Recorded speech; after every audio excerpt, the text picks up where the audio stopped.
আমার এক পরিচিত চাচার সাথে ঘটে যাওয়া একটি ঘটনা তার মতো করেই বলছি। ঘটনাটি ঘটে 2005 সালে। সদ্য নতুন বিয়ে করেছে মিজানুর রহমান। মিজানুর রহমানের বাড়ি ব্রাহ্মণবাড়ি আখাউড়া থানা, শ্বশুরবাড়ি ছিল কসাবা থানা। আজকে সব কাজ শেষ করে ভেবেছে বউকে আনতে যাবে শ্বশুর বাড়িতে। মিজানুর নদীতে মাছ ধরতেন, কিন্তু আজকে ভেবেছিল আর মাছ ধরতে যাবে না, যাবে শ্বশুর বাড়ি। কিন্তু যারা মাছ ধরে তাদের মাছের প্রতি একটা নেশা হয়ে যায়। মাছ ধরা শেষ করতে করতে অনেক রাত হয়ে গেছে, তাও ঠিক করেছে আজকে বউকে আনতে যাবে, মানে যাবেই।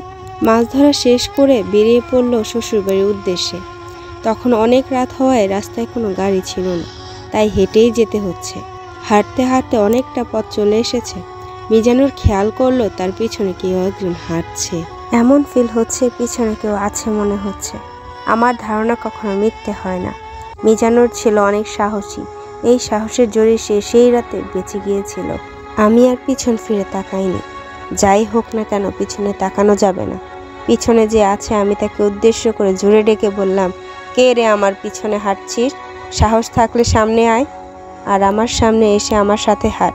পিছন থেকে কোনো সাড়া শব্দ পেলাম না, কিন্তু আমি জানি পিছনে কেউ আছে।